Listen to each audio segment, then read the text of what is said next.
Hello, ladies and gentlemen. Welcome to NUS Dream Big, the ideas that change the world, with a specific focus on heroes in leadership today. My name is Dr. David Kramer. I'm a provost chair and professor in management at NUS Business School, and I'm also the founder and director of the Center on AI Technology for Humankind. And we're organizing together with Scale at NUS this event. I will be your host and moderator as well. So this event, its major aim is to discuss an interesting interplay between what we know as gender diversity, leadership, and technology. And we have four amazing female leaders today that we'll present to you: Andrea, Carolyn, Melanie, and Jane. And we look forward to hearing from them how they see this interplay between gender diversity, leadership, and technology, because we live in a technology era. We also would like to delve a little bit deeper into their own career, their leadership trajectory, and the challenges that they faced. And finally, if time permits, we'll touch upon how our changing work contexts, being human and machine interaction, may or may not have an impact on gender diversity and leadership issues. But without further ado, it's now my pleasure to invite NUS President, Professor Tang Eng Chai, to deliver his opening address. President, the floor is yours. Thank you very much, David. Good afternoon to everyone, and I'm grateful that you have tuned in to this seminar. We live in dynamic and exciting times with important tasks that need our attention.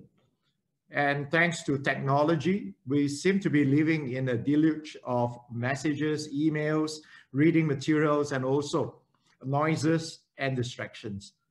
Nevertheless, it is our desire that this seminar serves as a source of inspiration for all of you, a refreshing change that sows a seed in your mind to dream of new solutions.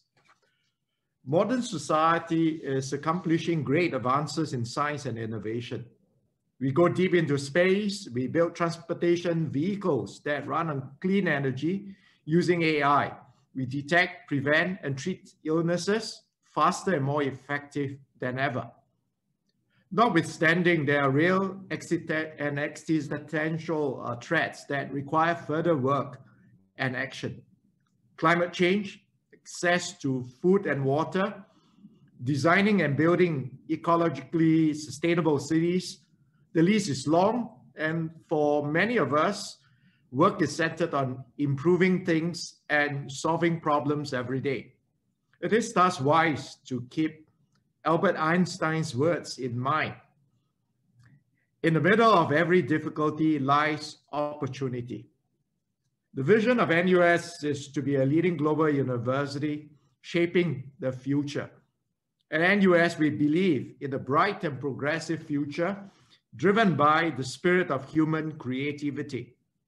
And to make this a reality, we have chosen an inclusive path that embraces diversity and offers opportunities for development of both individuals and community through the pursuit and application of knowledge.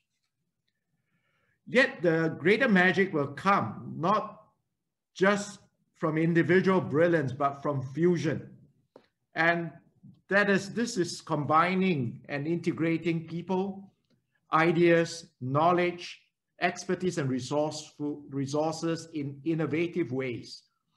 This is why NUS is taking a lead to spearhead interdisciplinary research and education. Modern day problems are complex and do not have singular solutions. Creative thinking and solutioning require interdisciplinary knowledge and approaches.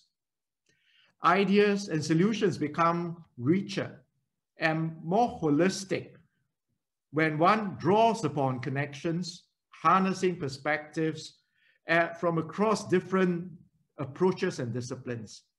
Here at NUS, we want to encourage everyone to dream big, one that is not limited by one's discipline or training or experience.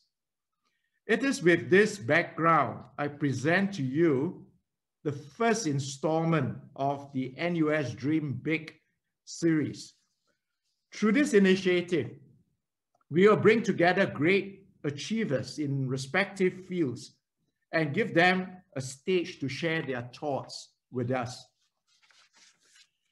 It is also most apt that the opening session of NUS Dream Big is on heroes in leadership, featuring women, leadership, and technology.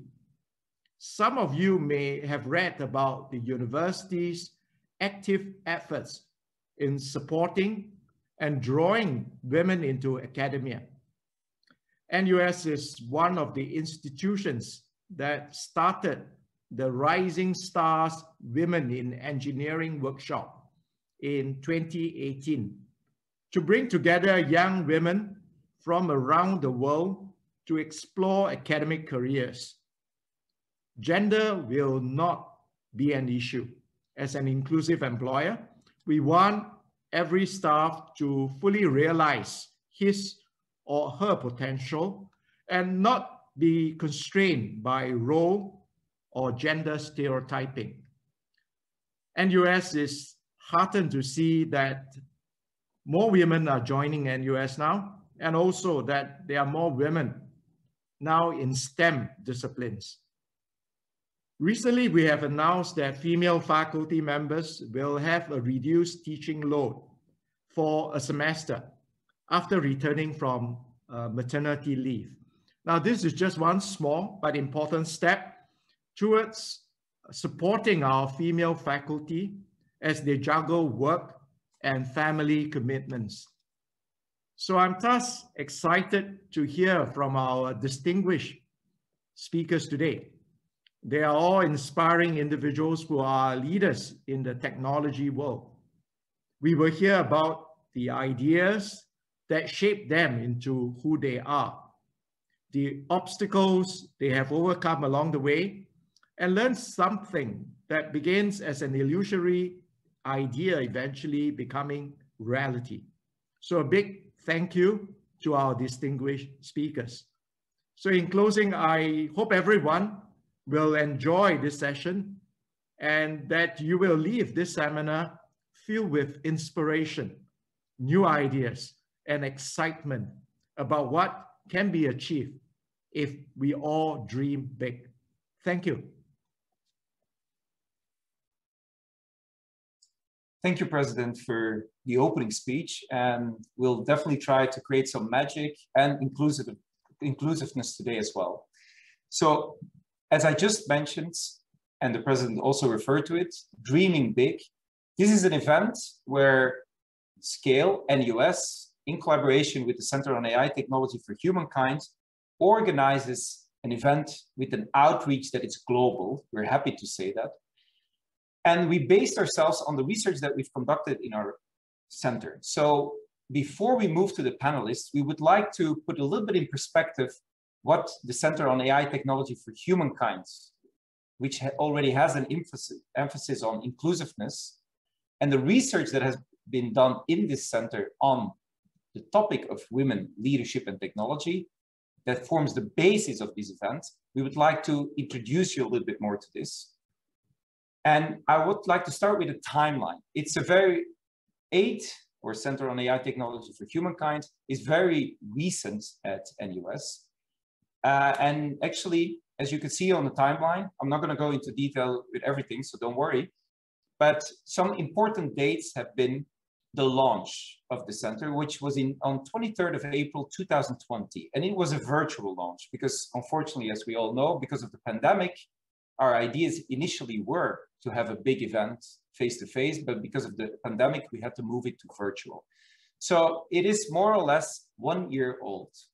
Two of our panelists, Carolyn and Melanie, are also board members at the center. But I would lie that this is the first day of AiTH. Actually, the origins lie a few years earlier already, when I was a professor at the University of Cambridge, where we had an initiative which was called Leading Artificial Intelligence and Digital Management, or called LEAD. Right there in the ecosystem of Cambridge University, which they call CAMFAN, the Silicon Valley of Europe, many of our thoughts were already ripening in terms of how to use technology for good, how to use technology for humanity. But we were lucky to be able to find NUS as a platform, as a fertile ground where we can bring East and West together in all these ideas when we move to NUS. I would like to thank, first of all, as well, the donor, of course. This center was established by means of the personal donation by Rachel Du. So we are very grateful that she gave us a jumping board to bring this together in Singapore, to have a global outreach. We started with this virtual launch, and some other events that we've organized were a book release on leadership by algorithm, because our main aim is really to promote thought leadership, to fuel discussions on AI ethics, on technology and workforce, the future of work, diversity, inclusiveness in this new technology era. So several pieces have been published already in the major outlets, media outlets in Singapore, the Straits Times, the Business Times, also globally Financial Times, The Economist.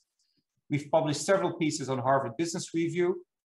And one recent one, last month on March, 25th of March, we organized our first big event with Grandmaster Chess Garry Kasparov, who published together with us in Harvard Business Review on the future of work is one of triple AI.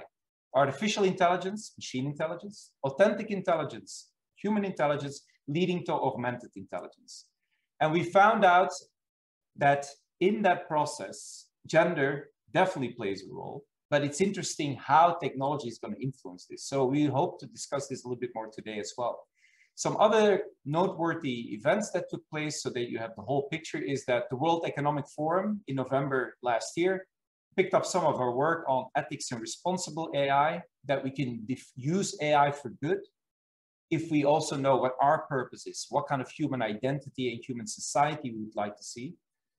And another big event was that the Times Higher Education this month identified the center as one of the examples in Singapore, together with at NUS, and also NTU was referred to it as universities promoting interdisciplinary research and teaching. So our center was referred to as the perfect combination of social sciences, computer science, and psychology. So we're very happy with the progress that we've made, and we're very happy to see that we ended up also collaborating with NUS on this dreaming big idea. So two more things, our vision and mission statement, as we all have. We want to be the premier center in Asia that advances our knowledge in AI technology, promoting humankind. And we hope that this will influence the engineering of AI technology, that we know that we use technology for humans first, and not we use technology to promote technology as an end user in itself. A final look at, sorry, this is not really going well. Our values, I'm not going to go into detail, but just quickly would like to list the values. Tolerance. We believe a humane society is tolerant towards people, respectful towards people. Humanity. Of course, we like to promote the well-being of humans and promote our human values that are unique to us: compassion, forgiveness, empathy. Integrity is important. Machine cannot decide on all of these things for us. Mindful automation. When we start automating that, we're mindful of all our human stakeholders, and broad-minded innovation, reflecting what the president already has referred to and what the highest times education referred to as we have diversity of opinion, diversity of ideas, diversity across every class, and we promote that for innovation. So this is what our center is about. And like I said, we developed a certain research line on gender diversity, leadership, and technology. And to explain this a little bit more, I would like to pass the baton now to Dr. Mahek Nagpal, who is a postdoctoral researcher at the center, and who will explain a little bit more what the basis is of the event today in terms of our research findings. Mahek, the floor is yours. All right, thanks, David. I'm going to be talking about some of the research that we've been doing over here at the center as it pertains to today's topic of discussion. In one line of research that we've been working on, we found that being tech savvy really helps women to be perceived as leaders. And it really should not come as too much of a surprise that the skills that leaders require today have really evolved, more so as we transition into the 21st century.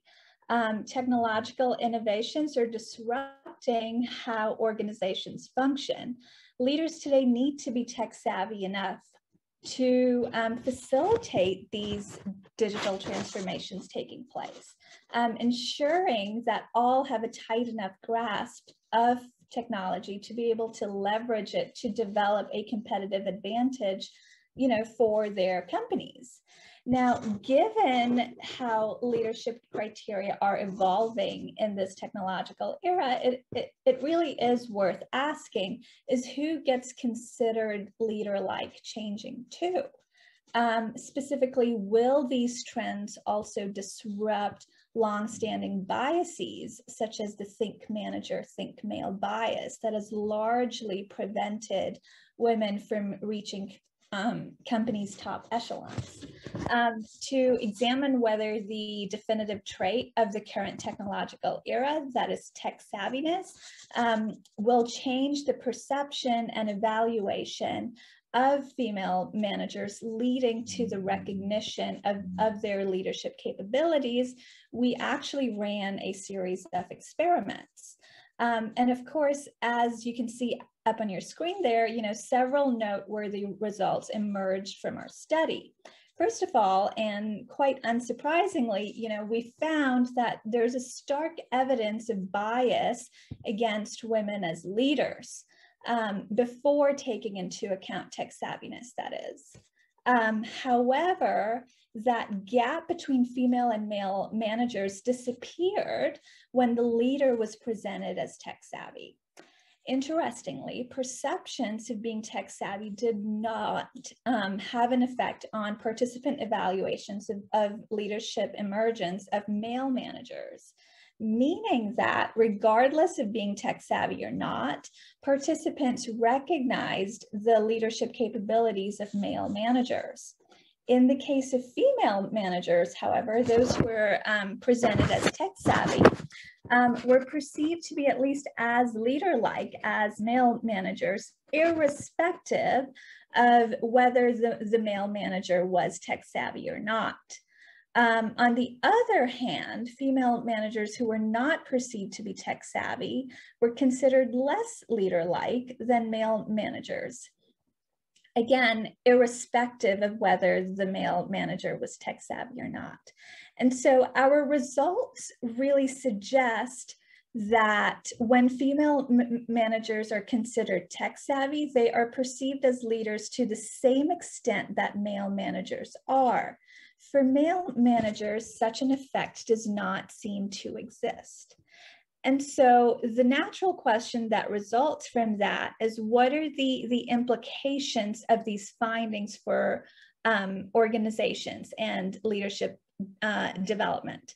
And so our findings really underscore the need for women to highlight their tech savviness, whether that's organizational leadership, you know, really encouraging employees, specifically their female employees, to sign up for projects and workshops that focus on technology, or, you know, female employees themselves, you know, actively volunteering to be a part of teams working on tech-related projects and participating in tech-related courses that are being offered by the company. And then our findings also demonstrate the power of impression management, right, when it comes to being perceived as tech savvy. If female managers feel sort of uncomfortable about communicating or self-promoting their technological capabilities, female managers may instead choose to visually but explicitly display their real interest in technologies. One way, as our experiment shows, is to make technology a part of one's office space. Additionally, women may choose to integrate technological solutions into their team projects. This, of course, implies time spent on keeping abreast with the latest technological tools. Finally, women should definitely effectively communicate their interest in tech-related issues, if not conversationally with colleagues, then certainly behaviorally, as described previously. Demonstrating such a mastery over technology will send the message that this individual understands the technological related challenges of the 21st century. And then when the time comes to determine who should be promoted, that increase in social status stemming from women's real as well as perceived tech savviness, may make all the needed difference. And so with that, I'm going to be handing the reins back over to David so that together with our panelists, we can get our discussion started on the really interesting interplay between gender diversity, leadership, and technology. Thank you, Mehak, for presenting our results and showing the relevance why we're doing today what we're doing. Before we move to the panel, I would like to tell the audience again that if you have any questions, please drop your questions in the chat box and we'll get back to them at the end of this session. So now, without further ado, let's move on to the panelists. So I would like to introduce them all one by one so that we are clear who we're talking to. As the first invitee, which I'm really proud to mention, that we were able to have Miss Andrea Della Matea, who's the president of Microsoft Asia Pacific. Welcome, Andrea. Hi, David, and thank you for inviting me to join today's session. I have the pleasure of leading Microsoft's organization across Asia Pacific. Very pleased to be here with you today. And we're very happy that you're here. Thank you. Our second invitee, who is a good friend of mine, we met here in Singapore, and like I said, she's also a board member of AiTH, is Miss Carolyn Chin Perry, Digital Innovation Leader at PwC Singapore. And my favorite phrase, she is the IT Woman of the Year in Asia. She is the expert. So I'm really happy that you could join today, Carolyn. Welcome. Thanks for having me, David. And then our third invitee from China, so it is truly a global event, is Miss Jane Sun. She's the Chief Executive Officer and member of the Board of Directors of Trip.com Group. I got to know the company many years ago, C-Trip, because James Liang, your founder, is a good friend of mine. But now you're called Trip.com Group. Jane, thank you for joining in and welcome. Thank you so much for having me. Thank you. And last but not least, a very good friend of mine. We know each other for many years already. Melanie Richards. I start with, you're the commander in the British Empire, so that everyone knows you are in the UK at the moment. You were former deputy chair and board member of KPMG, where we met. And what I would like to stress, she's one of the founding members of the 30% Club Steering Committee in the UK, which is an important initiative on promoting gender diversity and leadership. So Melanie, thank you for joining and welcome. Thank you very much for having me, David. It's my pleasure. So my first step would be to all get to know you a little bit better. So let's do it as for the first question a little bit in a formal way. I would like to ask each of you if you look at your own leadership trajectory, your own career, if I would ask you, can you introduce yourself in 1 or 2 minutes? What is it that you stand for, who you are, and what you see as essential to your leadership in the role that you're taking up to? Andrea, could I start with you? Yeah, absolutely, David. Look, from our perspective, with the world becoming a computer, and I'm sure you would agree, every aspect of our daily life, work, economy, and society, well, they're all being transformed by tech. And our purpose is to build technology so that others can create technology that transforms societies. And as an organization, we believe that experience, talent, and skills are really the value proposition that we bring to businesses, industries, communities, and countries. And from a personal perspective, when I look at inclusion allyship, covering, and accessibility. Well, these are some of the layers that we really need to increase awareness around. And we can all make that happen by ensuring better access to education, training and technology. And that's something I feel very, very strongly about. As a leader, it's my job to create an environment and to curate a culture where everyone feels they can be successful and where they can be their true, authentic selves. Yeah, okay. Thank you so much. I very much like your reference to culture. Once great man, who I think you know very well, said the C in CEO stands for culture. Yes, that's right. So thank you. Carolyn, can I go to you? So if I would ask you, who are you from your leadership, what your views are in the roles that you take today, what is it that you stand for, what you find important? I think as a digital person, I am, very passionate about digital inclusion. I think that this growing digital divide is pretty much growing all the time. If we look at the latest digital inclusion index, Singapore came up at the top of over 80 countries in that study. But even through my own experience, I know that while Singapore is doing very well in the digital space, we always still have pockets of communities where people are lagging behind in the digital space. It could be people who have less savviness in the tech space. Sometimes it's due to lack of skill sets. Other times it's due to maybe lack of interest. There are also people who are a little bit older who might be less interested in technology or don't have access to it. And I think what's really interesting is to note that 1/3 of ASEAN, that's 150 million people in this region, do not have access to digital. So that really makes me very passionate about wanting to make sure that I play an active part in terms of digital upskilling. Sometimes it's pro bono to charities and nonprofits. Other times it's about mentoring and coaching other people as well in less fortunate circumstances to ensure that we lift the poverty levels of certain countries, and also to make sure that, in the digital world, that it's not going to actually be less diverse and inclusive. We actually want to make sure that we promote diversity and inclusion. And I believe that through the right type of technology, as well as people's willingness to help out, that this can be done. So with PwC, last year I held a APAC role looking after the digital upskilling initiative for our 84,000 employees around APAC. This included making sure that we have, data literacy skills, visualization, analytics, as well as automation skills. It's not just for our client-facing staff. Even my own personal assistant knows how to use all these types of different skill sets and technologies. And it's really making sure that we are ready for the future of work. And I think that many people are very anxious about the future of work. And of course, COVID didn't help that either. So for me as a professional, it's really making sure that this world becomes a little bit more fairer if we can. But it requires a fair bit of action and commitment to make that happen. Okay. Thank you so much, Carolyn. And I can testify, you are a sharing person. So it really, to me, I recognize this in your leadership, that it is about inclusiveness and sharing with the skills that you have. So thank you. Jane, may I ask you the same question? How would you define yourself, who you are, what your kind of leadership is, what you try to achieve in your leadership trajectory? Sure.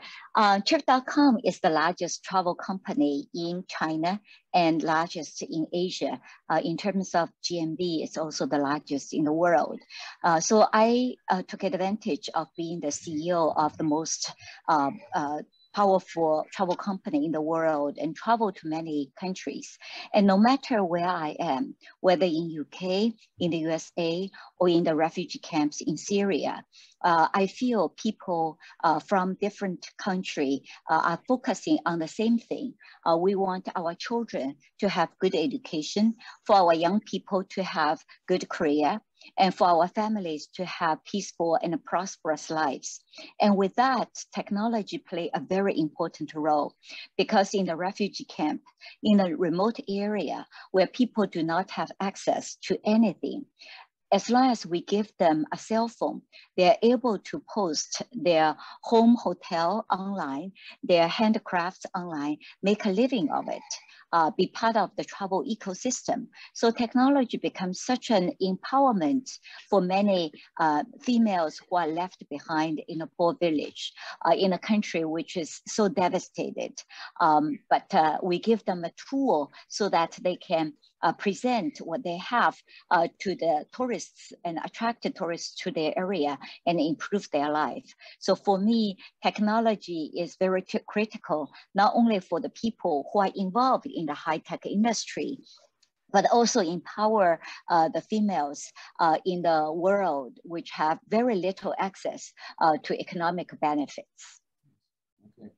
So I definitely see the use of technology to promote inclusiveness, especially for the female population, of course, to create that value and to connect, because yes, empowerment is important. I recognize that in Citra, definitely. Melanie, same question for you. Thanks, David. And look, hugely impressive introductions from Andrea, Carolyn and Jane about both what they're doing and what their organizations are doing. And I thought, given that I've now left KPMG and it's been sort of 6 months since I left, I've had an opportunity to reflect on my career and maybe think quite a lot about where I am now and where I will go and what has sort of distinguished that career. And I say that with kind of great humility, because I think you kept using the word luminaries, and I just consider myself a person who has had incredible opportunity, incredible luck along the way. And I know we're not meant to say that, but I think that I've been working for almost 40 years. And so when I look back, I had a career in banking for half of it and a career in KPMG for half of it. And as you might imagine, I've seen incredible change. And as all the other panelists have talked about, that scale of change is only destined to get quicker, and technology is going to be right at the heart of it. And if I think about the things that I think were parts of my DNA that I think are going to be incredibly important for individuals as they move forward, I would consider agility, curiosity, and a willingness to embrace change as critical features of any individual right now. And when I talked about my luck, part of it was that I was willing to try new things. And I think if you listen to the things that Andrea and Carolyn and Jane have all said, the incredibly important aspect of that is that willingness to embrace change. Now, you kindly referenced the fact that I've been involved in, if you like, female empowerment and progression for very, very many years. But I think just very briefly, what do I stand for?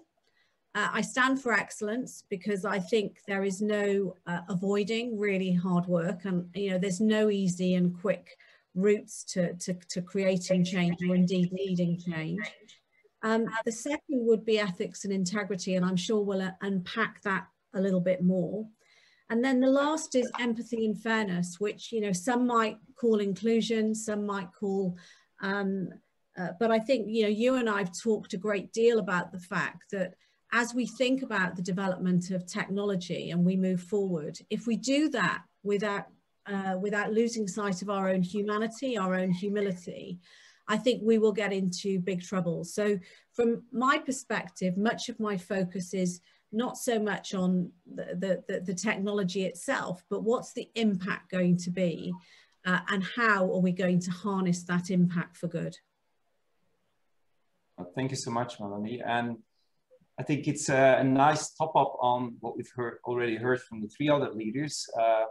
Your reflective tone shows very nicely that, yes, we all have focus on our inclusiveness, the education, the skills we need, but we need to put it in a bigger picture now. And I would like to do this as the next question.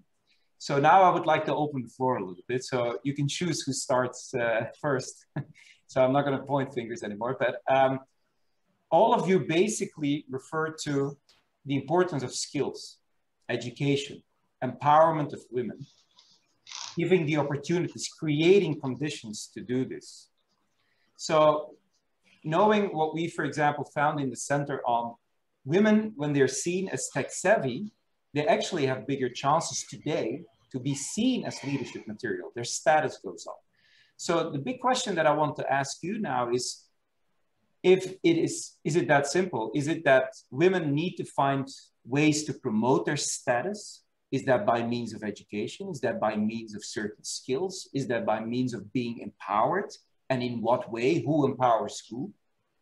Those are important and crucial questions, I think. So what is your opinion about this in terms of what is the first step to make that women basically join everyone in the ladder of being perceived as more tech savvy, having the right education, having the right skills, and the right empowerment? What are your suggestions? What is your view on this? Who wants to start first? I can take a try on this. Okay. Yeah, I always feel very privileged to be first to become the CFO of Trip.com and later on to be promoted to be the COO, the president, and now the CEO of the company. In the high-tech industry, it is very male-dominated. So as a CEO, also as a mother of 2 daughters, I feel tremendous responsibility to set the policy so that we empower the next generation of the female leadership. So in our company, we offer many policies. For example, when a female is pregnant, we offer free taxi to take them home and bring them to work. When the baby is born, we give them $800 as a welcome gift, $3,000 as education fee. When they come back to work, we offer flexible working hours.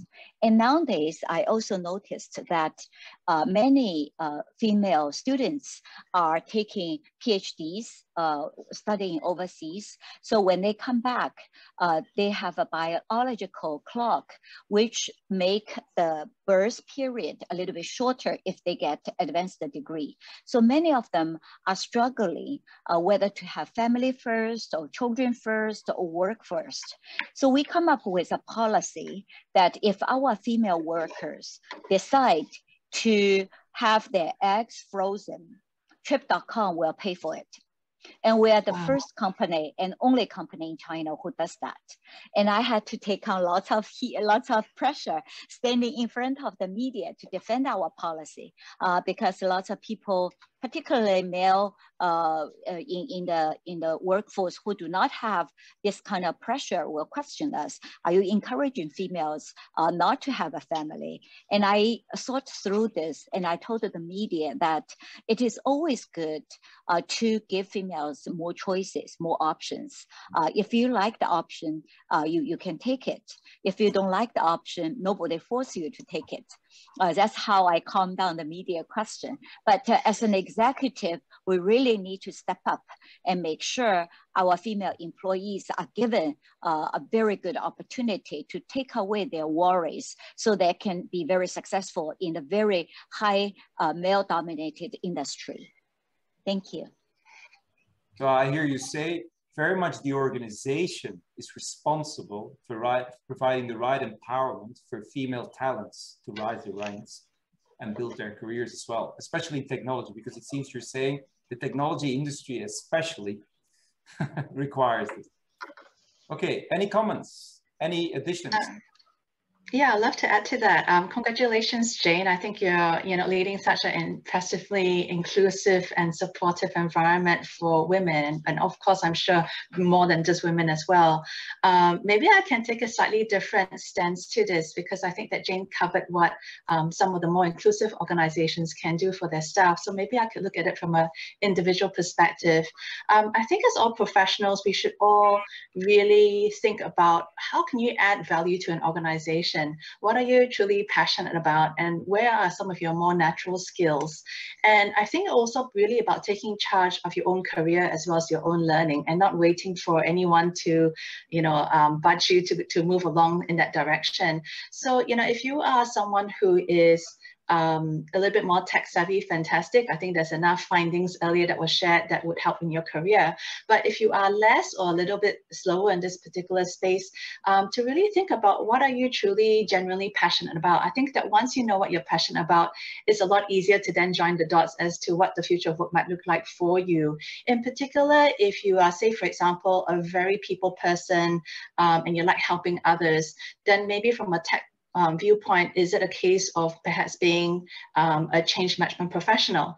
On the other hand, if you're someone who's fantastic with numbers and naturally good with analytical skills, then maybe it's another area where you could look at maybe focusing on data or analytics and being in that space. So I think it's really joining the dots where you try to find what are some of the new trends out there? What are some of the new jobs and skills out there going to look like? But then also then being quite authentic to yourself, where you kind of ask the difficult question of what really makes me very passionate. If I could choose a career where I could marry, my true passion, my natural skill sets, and potentially a career that could, leverage some of these things, but maybe I might need to do a little bit of learning, then I think that will help you to join the dots and then think about what that path could look like. I, just for example, I never started off as a technologist. I did a Bachelor of Commerce, so I didn't have an IT vein in me. And I graduated during the Asian financial crisis, and then decided to do my master's in e-commerce. And even then, I was not as tech savvy as a number of my counterparts. And if you can imagine, when I graduated from my master's, it was the dot-com crash. And guess what? I studied e-commerce. So I think that sometimes we just have to roll the punches. I really resonate with graduates, mid-career as well as late career professionals right now who are finding it really tough because of the COVID situation. But I just like to take a moment to encourage you just to continue with your learning, seeing what you can do to add value to your current career. And even if your current career is on hold due to, reasons that might be outside of your control, to then line that up for, the coming years and so forth, because I want you to know that, employers like ourselves are very understanding of what recession looks like and what, difficult times can look like. And we can always oversee those things based on your passion, your drive, as well as your willingness to learn and adapt. Yeah, okay. So when you said like you're taking a little bit of a different perspective, I felt like you're stressing a lot authenticity. You're basically the driver as well there for your own career, in addition to organizations empowering you as well. So they have to meet each other, if I hear you well. Okay. And Andrea, I see you nodding. So what is your view on the skills, the education, because you mentioned education and skills very clearly in when you introduce yourself as a value that as a leader you see as important. I think Caroline and Jane have made some really good points, and perhaps to even broaden the perspective a little, depending upon where you are in your education or your career, I think it's fair to say that the pressure to excel, to do more, to be with our families, I have 2 teenage boys myself. For some to climb that proverbial corporate ladder, look, it can be really challenging. And, I get asked a lot about, balance. And, let's face it, the competition today with the world flattening is, can be unrelenting. And I think while it's hard for everyone, I think it actually can be harder for women. And, I love the concept of womenomics. So, the idea that women's economic advancement can really improve an economy as a whole. And that's such a powerful platform to think about the impact that we can have on the world around us. And I think it's fair to say we're starting to see perhaps more governments increasingly recognizing that their economies can only reach full potential with the full participation of both men and women. And, that collectively as leaders, private and public organizations, I think we can make that happen by we all having a responsibility to ensuring access to education, to training and technology, just as you touch on. The more we look to technology to meet the unarticulated or the unmet needs, then the more that can really help become the source of innovation. And it's fair to say, as we've seen over the last year, innovation has really helped businesses to become more resilient and provide jobs. And that's really how we strive to empower people and organizations, to be successful. But technology isn't just about writing code. It's not just learning how to write code. It's more about problem solving through technology, creating something that we can all be excited about, and using that creativity to create something new, perhaps something, unthought of before, and collaborating with others and breaking down, some of these barriers. But unfortunately, the other thing the pandemic has really shown us is just the inequalities. that have existed for many years, but the crisis has really brought them into that sharp focus. And Carolyn touched earlier on the digital divide widening. We've certainly seen that. You know, women and young people, minorities and low-skilled workers have been disproportionately affected by job and income loss. And I heard Melanie touch on empathy and fairness. You know, it breaks my heart when you think about there are higher rates for females being laid off during the pandemic, and you have females who some are considering downshifting their careers or leaving the workforce altogether at staggering rates that we haven't seen before in some countries, or stalling in their careers. And Jane, you touched a little earlier on, you know, what we want for our children is really good education. When you think about, again, you know, some of the external research points to the fact that 10 million additional middle-income countries will drop out of secondary education based upon the impacts of the pandemic. So that's why I think about the bigger picture. When we think about how economies can respond and recover, it's just so important that women empowerment becomes mainstream. And the role in the economy needs to be just across industry and across organizations. It can't be an afterthought really, you know, or a tick box. And, you know, for me, coming from an engineering background, I've always been passionate about encouraging young females into STEM and ultimately into STEM education and STEM careers. I just think now than ever, it's more important because we're all in this together and helping, you know, contribute to a more inclusive and accessible environment. Yes. Yeah. Thank you for that. I very much like your concept of economy as a whole. In itself, that's already the inclusiveness that we're trying to strive for. Because I think we all agree very much on, look, if we want to make this work, both men and women, they need to be there. Because that provides a legitimacy to keep pushing the transformations, the changes that we need. And I think very much like, especially COVID-19 shows, yes, things may have improved, but actually, yeah, we still have a lot of work to do. I think that's definitely out there. Melanie, you're nodding. So what are your views? I was very taken with everything that's already been said, and maybe just a couple of sort of reflections. I think this is about mindful intervention, both at an organizational and a personal level. So when I heard Andrea speak so eloquently and passionately, the reality is that unless organizations are actually thinking at every step of the way, whether it's when they're making layoffs, when they're making hiring decisions, when they're making decisions about job descriptions, et cetera, all of the things we've just described are mindful intervention, that people are thinking in terms of what's the impact at an individual level. And then if I think about it at a personal level, and I couldn't agree more with many of the things, in fact, everything that Carolyn said about people needing to find who they are at their core, what excites them. And I think you used the word, their sort of authentic place. But I think the truth behind Mahak's research is that for many, many years, women are more likely to need to evidence their skills to hiring for talent, et cetera. And what the research is showing is how that has become ever more important. And then on the other hand, we also have a perception and probably a reality that there is a shortage of technology savvy related talent. And so I would say to all individuals out there, but most specifically the women, you know, you need to be smart. Yes, you need to be authentic. Is it something that interests you? But technology is going to be red-threaded through everything that we do as we move forward. I can't remember whether, Andrea, you used the words that, you know, we were going to become computers, or not become computers, but the world was going to be just one big computer. And if that is the world in which you and we are as individuals are operating, we kind of have a responsibility to be sufficiently curious about technology that we can be articulate about what our role alongside technology looks like. And so I agree with everything that's been said, but I would say to people, yes, go find your place, but also be a bit savvy about what that place is when you look at the landscape you're operating in.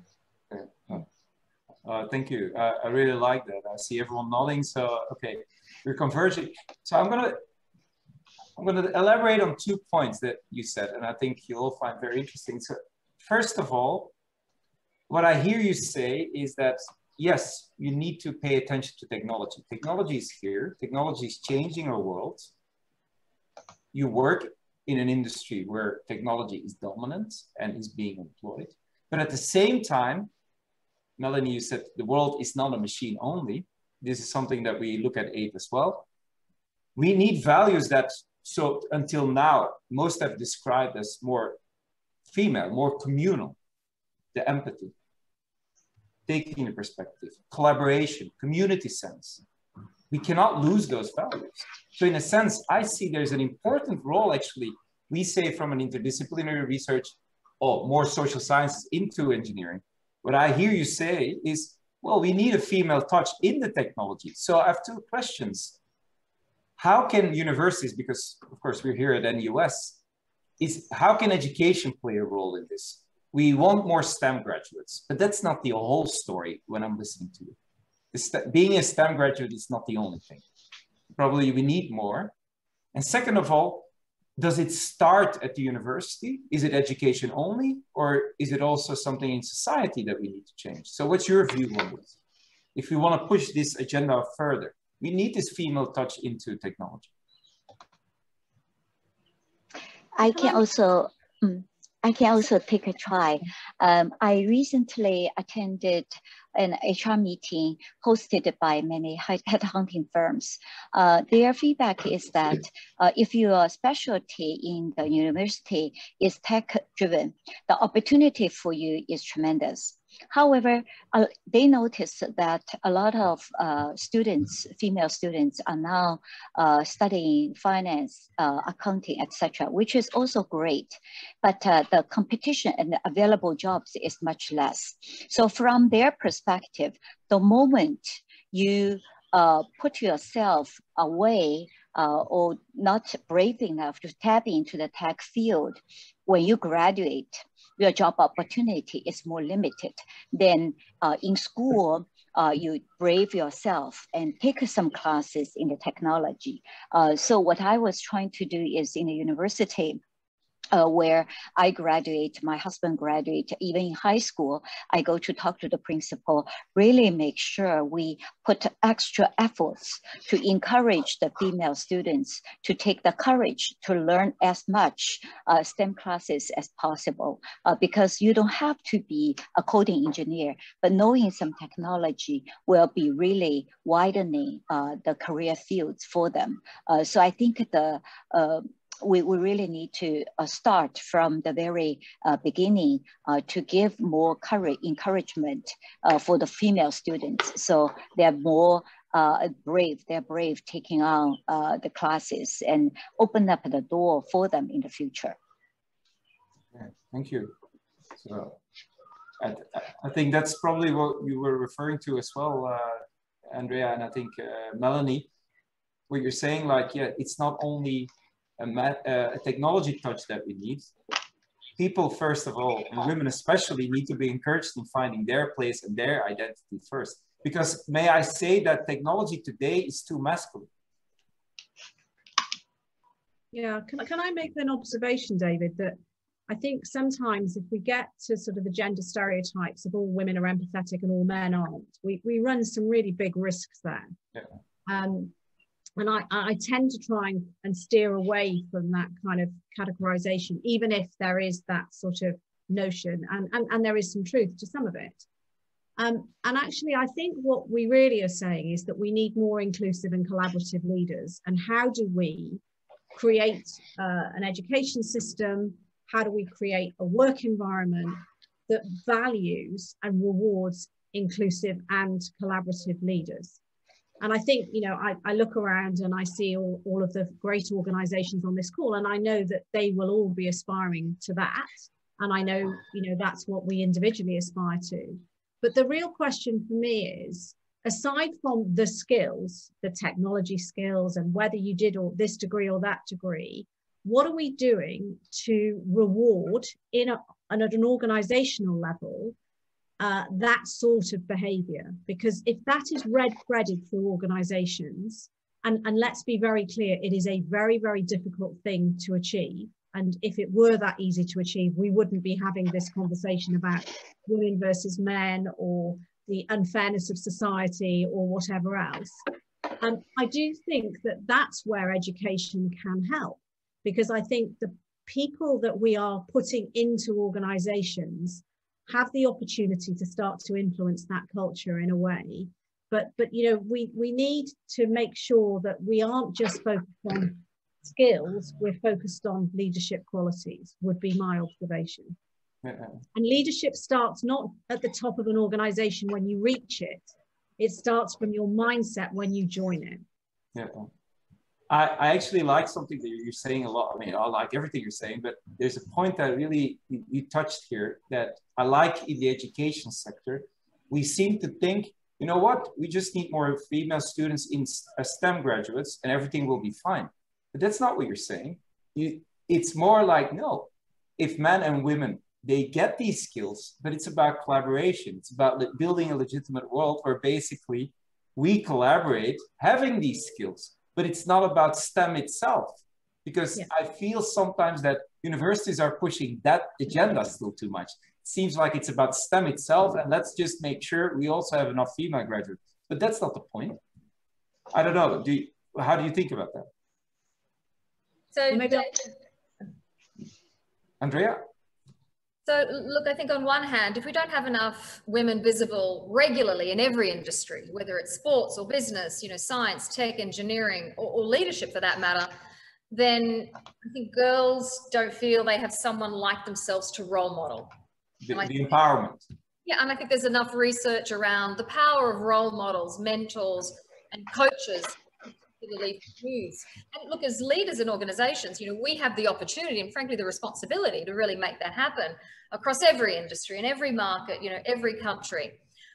But more than ever, technology has actually become a multidisciplinary sport. And if you look at where tech is going, anyone who majors in computer science or data science, for example, you know, also needs to have a grounding in other disciplines, like liberal arts, for example. And similarly, students studying non-tech courses, like liberal arts or commerce, need to have some exposure to computer science, data science, because we are seeing tech, you know, infused into our daily lives and into careers and corporate roles like never before. But we need to step back and recognize that those who are going to solve the world's greatest problems using technology will most likely be multidisciplinary teams, very diverse teams with people who have different expertise and who come from different backgrounds and different experiences. Because ultimately that richness of diversity means then you have people from all cultures, walks of life and various backgrounds represented. Yeah, I very much agree with Andrea on this point, because I think that when we look at, say, you know, history, and not that long ago we had the, you know, global financial crisis, or some people call it, you know, the credit crunch. And the organizations that recovered the fastest from it were the ones that had the most diverse boards. And this was something that was raised by Richard Branson. So clearly having diverse teams to help troubleshoot and get you out of a difficult situation clearly shows a lot of strengths. And I think that there's been, you know, quite a lot of studies, especially in the last couple of years, to show how diversity actually makes a organization a lot stronger. So definitely agree on Andrea's points in that particular area. I would say that, you know, I also agree that sometimes we really do need a lot more role models. I do believe that, you know, females in particular don't always have great role models sometimes, especially in the STEM areas. They don't necessarily see and touch and can aspire or identify top people, females in those areas easily. So one of the commitments that we have actually done as a firm is actually to make sure that we pledge towards running some road shows and targeting some ghost schools, whereby we try to catch students between the ages of 14 to 16, which is actually the most impactful time where students start to think through about what they want to specialize in, the subjects they like to do. And, you know, for us, it's really making sure that we run some roadshows so that, you know, girls can actually see that there are women who are doing well in the STEM sector. It's great for them to hear different stories and perspectives of how other women have thrived in what appears to be a very male-dominated industries. And I think it's also very great to include parents in that discussion. So one of the good things is that while we can't do roadshows physically in the schools at the moment due to COVID, we are planning to run a number of webinars to include both parents as well as schoolgirls to attend these kind of sessions to draw inspiration from great women doing awesome work in these kind of male-dominated sectors, and to allow the parents to ask questions, because the last thing you want to do is also run the roadshows where girls become very inspired, but then when they go home, maybe, you know, the parents may not be so supportive, right? So being able to include that in that discussion is fantastic. But I think also outside of talking about women, outside of STEM, there are also certain, I wouldn't identify, but I think we might know, there's certain races and religions where it's also less, I guess, observed, I guess, especially in STEM, especially in IT. So we're actually also purposely targeting certain schools, such as certain religious groups, to actually really convince them. And we're bringing people who come from those kind of backgrounds to then also help us in those roadshows to inspire other people as well. Because sometimes when you can't see, you can't visualize what it looks like, you know, it's hard to then decide that, oh, that's the area that I want to specialize in. And the other thing I wanted to raise quite briefly is actually there's a lot of leakage. So I think about a month or so ago, the main newspapers in Singapore, which is the Straits Times, had actually demonstrated there's a fair bit of leakage in the actual talent pipeline. So while a lot of girls are more, I guess more girls are going into STEM, however, there is a little bit of a leakage. When the time that they graduate, they don't necessarily go then into the STEM profession. So there's also a number of reasons for that. So hence, we're also committing to making sure we do a lot of executive coaching and, you know, for women who do try to go into these fields, to make sure that they feel very supported, because some might decide in their 20s that I'm going to drop out because I'm going to start a family. I can't see myself being in this environment and so forth. So I think it's making sure that we are inclusive where we can be. Yeah. Thank you for the last point. I very much like that, because this is definitely a reality that we see.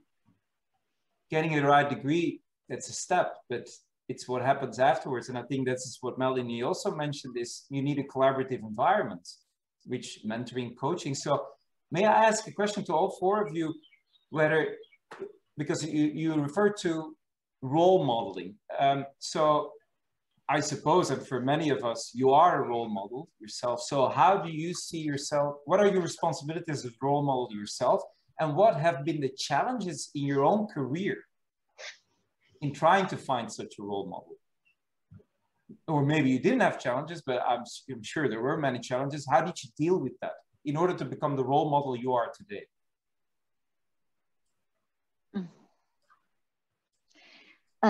I can give a try. A lot of issues female are facing is how society evaluate our success. So if a career woman is very successful, we also need to evaluate how well not only we're taking care of our careers, but also our families. So in a way, we very much love to have males also to take care of the family as much as possible. We need to lean in, they need to lean out a little bit.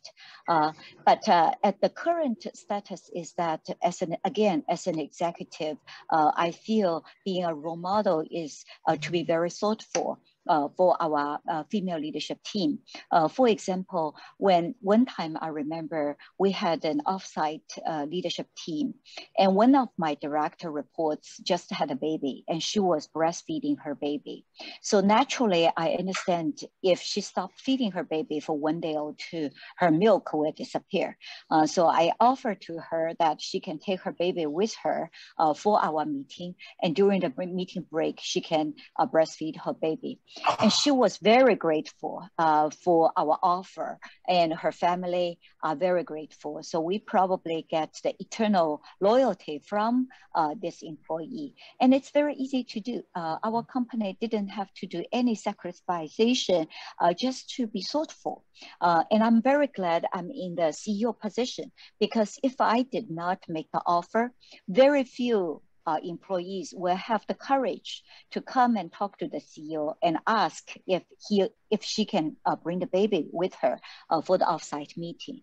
So I feel it's very important for us as a leader in that position to give the females more room and be more thoughtful and establish the infrastructure so that to eliminate a lot of unnecessary burdens or barriers so that they can take care of both their work as well as their family.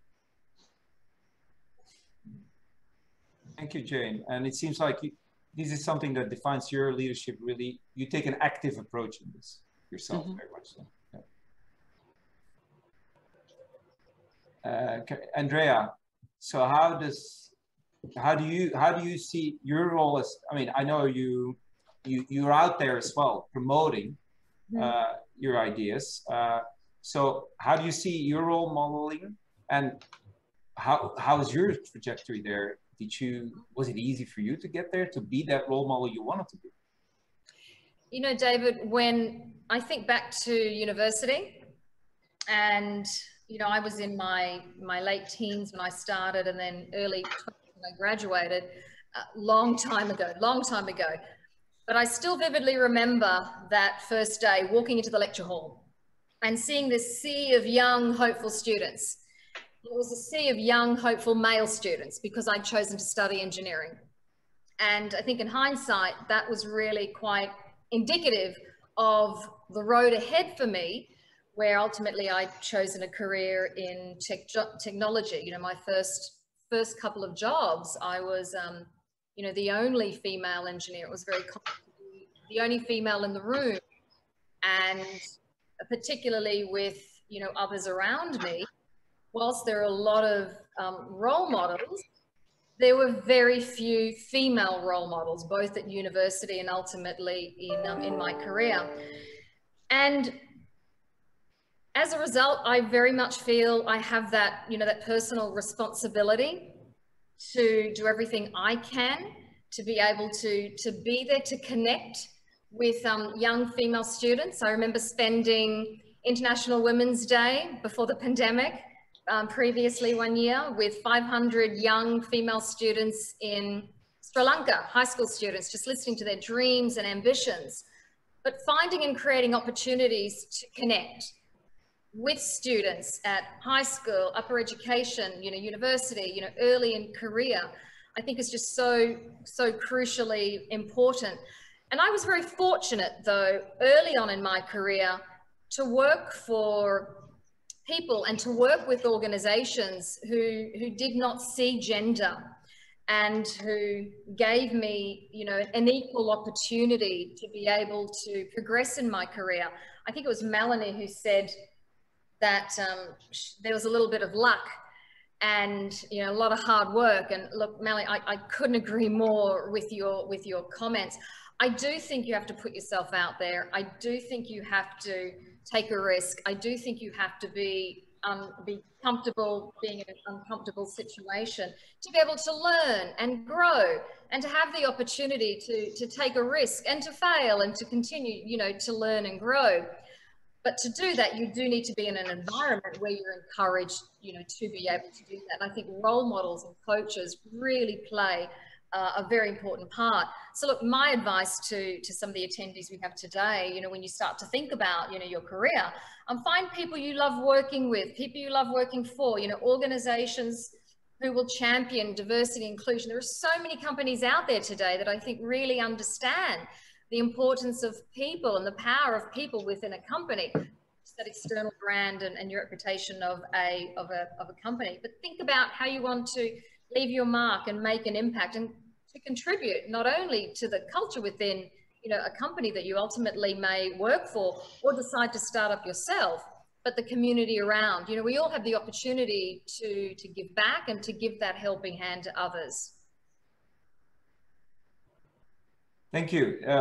Like I said, you've been helped. You held back, but you, yeah. I think Carolyn, you referred to passion and authenticity, and I think Andrea, this is also what you're actually advocating, and Melanie, you refer to agility, curiosity, as an environment. And what I hear you say, Andrea, and I think this is also what Microsoft, this was a big change at Microsoft, to create that kind of culture.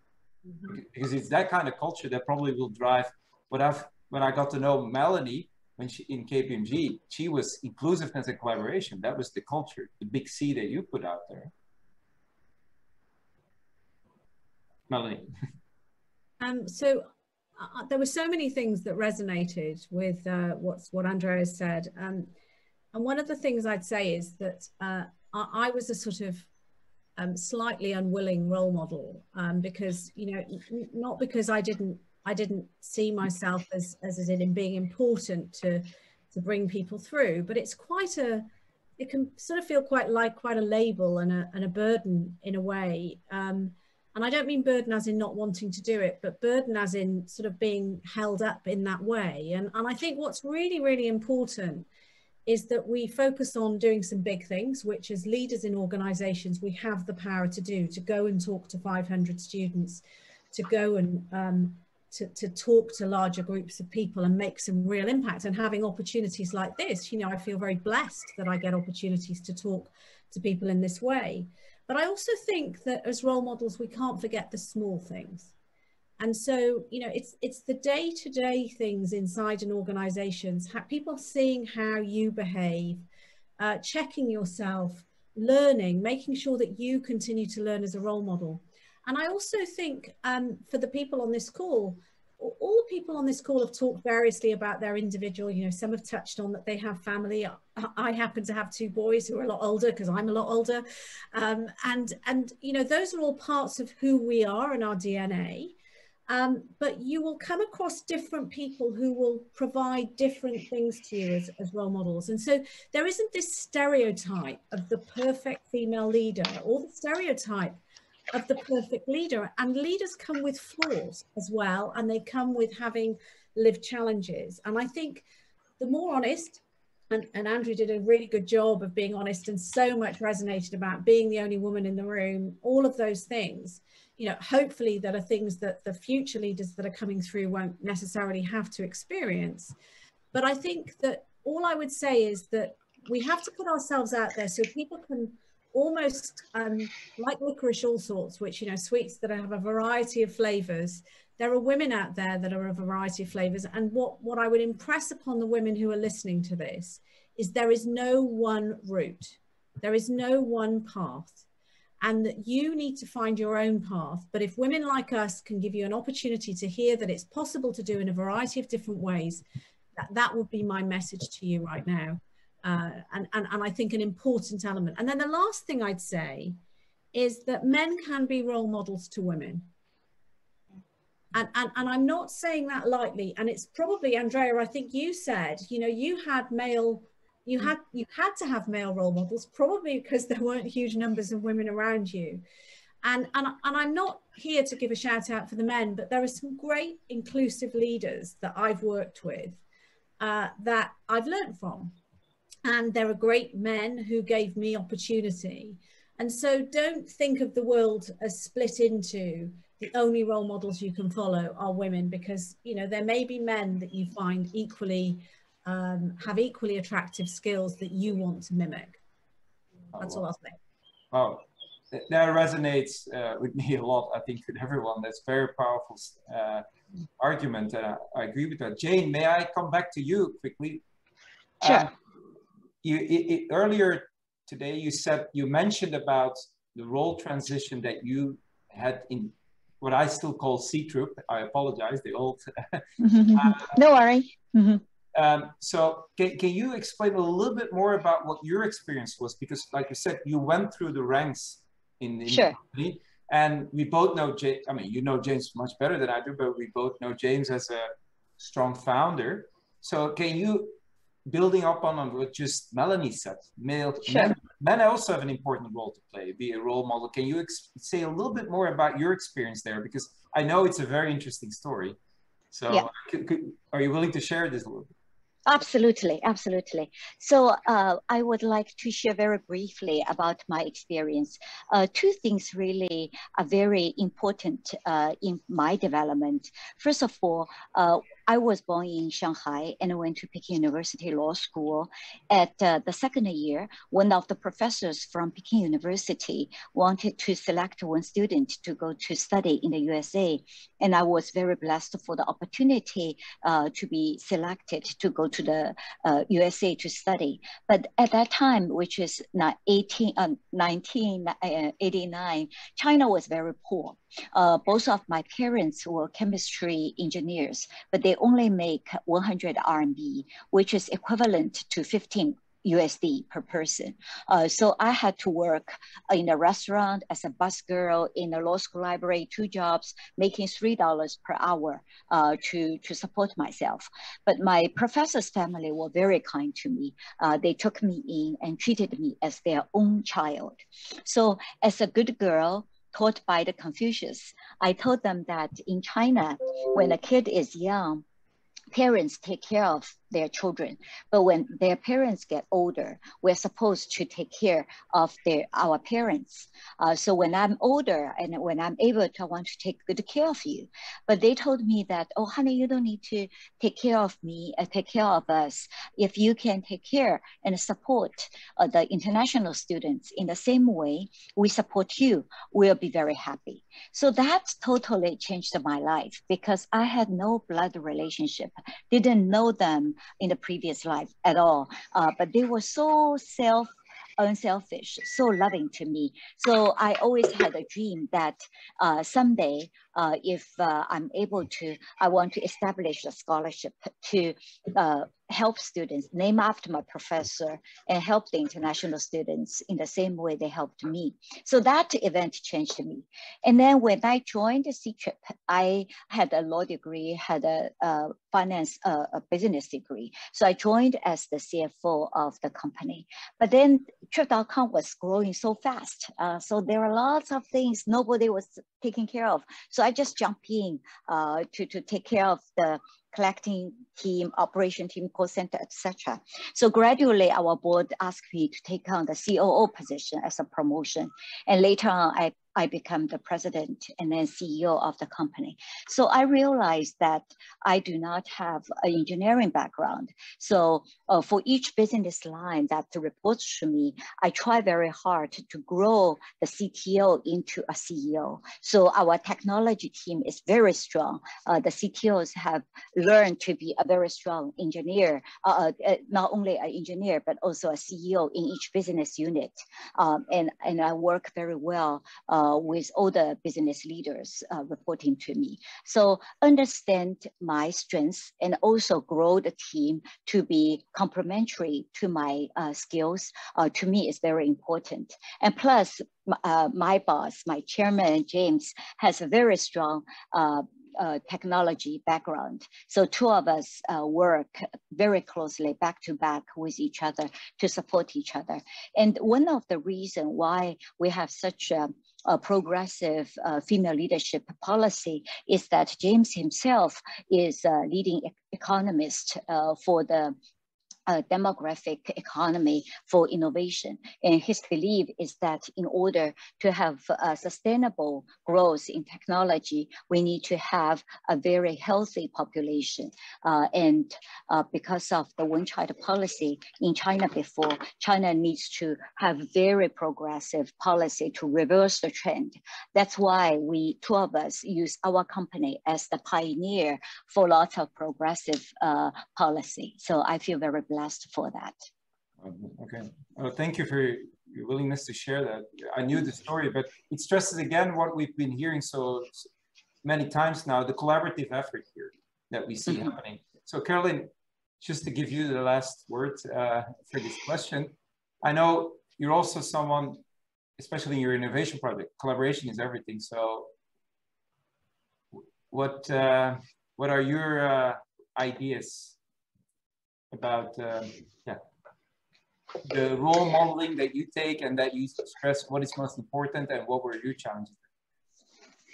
I think to begin with, I don't wake up in the morning, look in the mirror and, necessarily identify as a role model.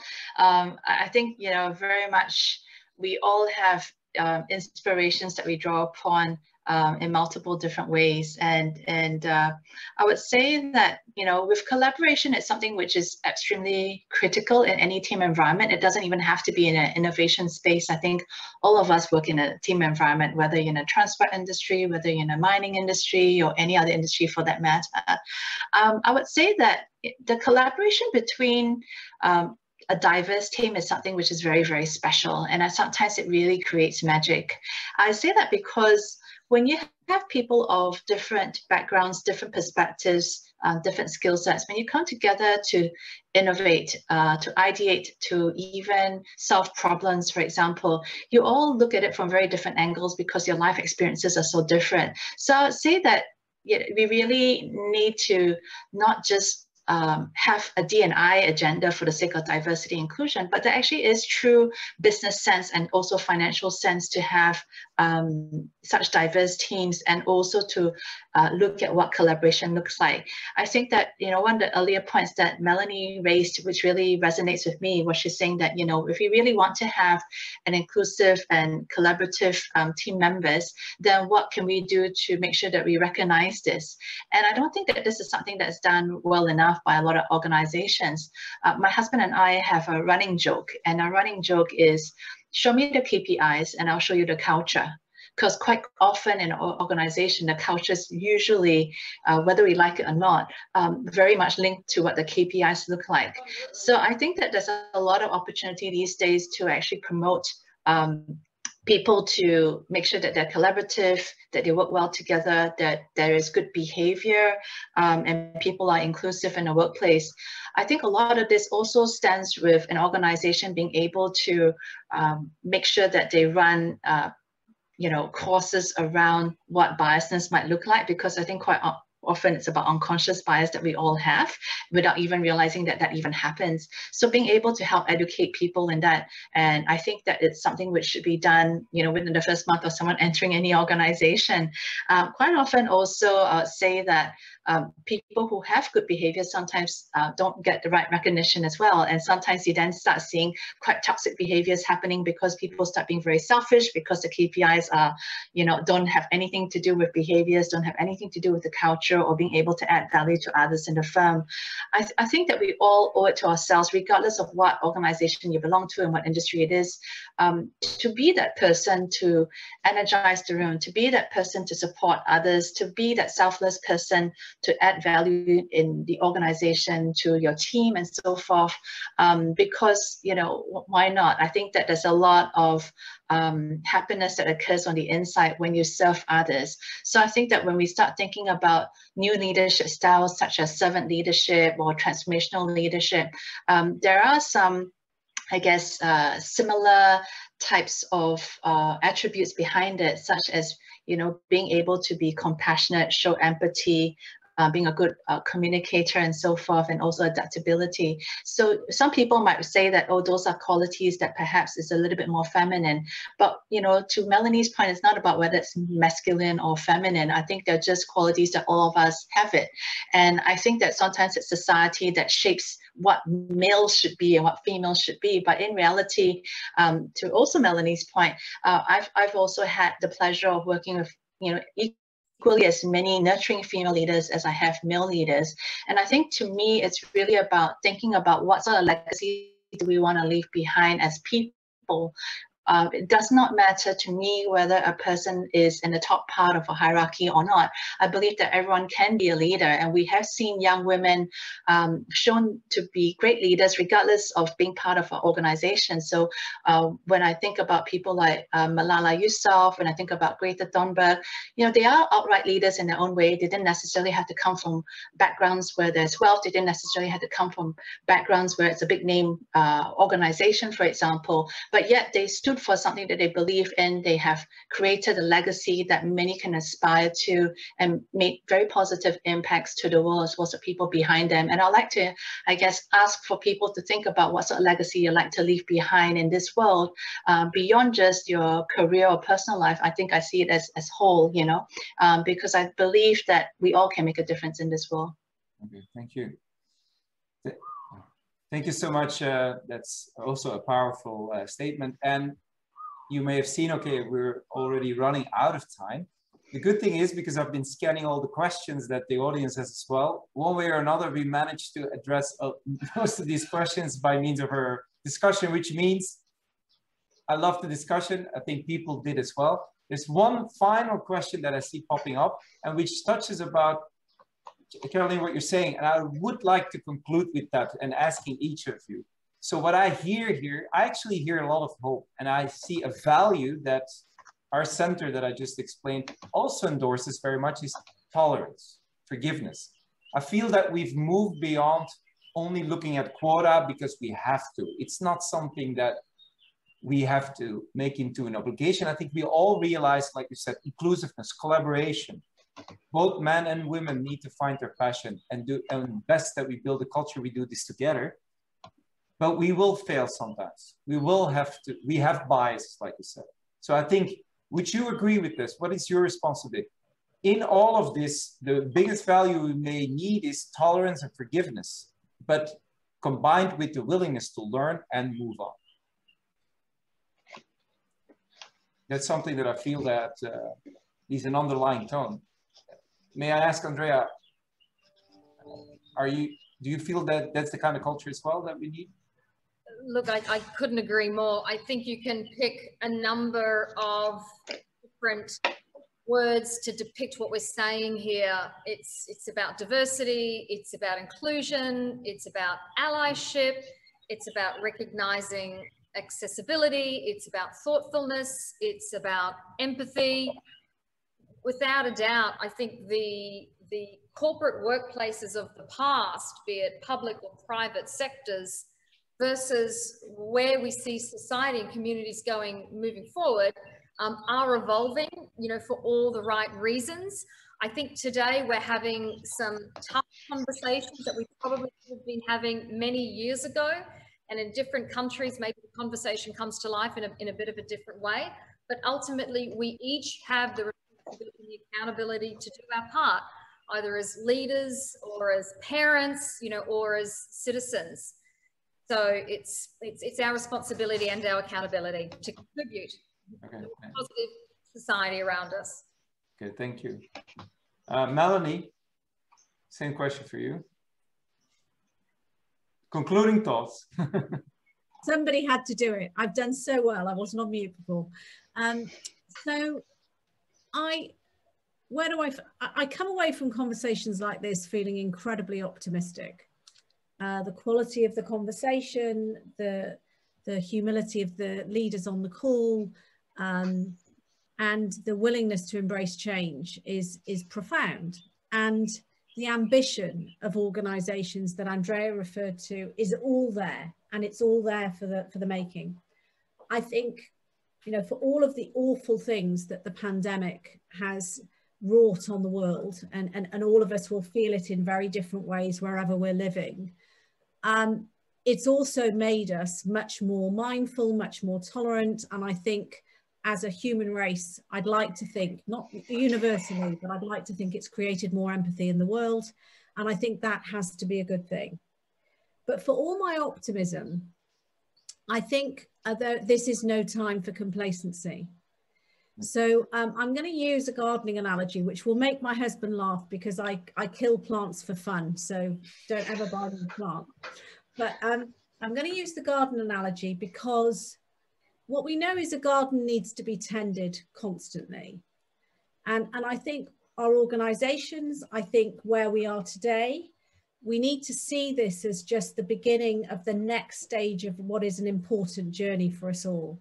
And I think you talked about the tolerance and forgiveness. I think that is coming through, but I think we need to make sure we hold on to this very, very precious moment in time and continue to make the sort of mindful intervention that we've talked about to make our organizations stronger, to make them more creative, to make them more collaborative, and most importantly, more inclusive. Thank you so much for your concluding thought there. Jane? Final thought? You're also muted.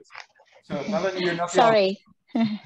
Yeah, so I talked about as an executive what I should do to empower females. As an individual, I really would love to encourage our female students, our female workers, anybody that work in the high-tech industry to really push yourself out of your comfort zone.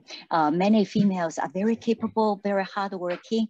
I'm sure you will do a wonderful job. So dare to challenge yourself and step out your comfort zone to always take on more challenge and more responsibility.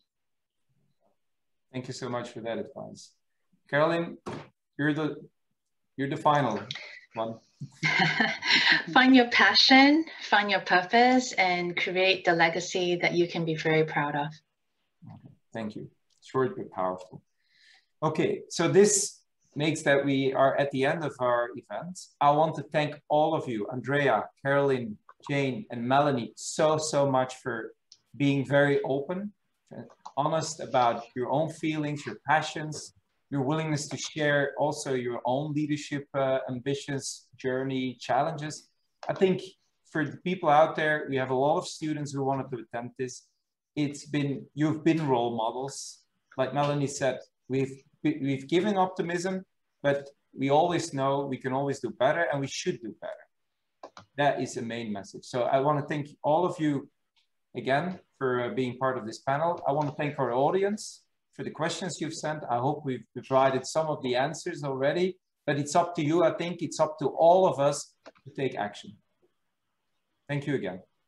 And thank you for hosting us, David. Thanks. Thank you. Thank you. Lovely to meet you all. Bye-bye. Absolutely. Cheers. Bye-bye. Bye.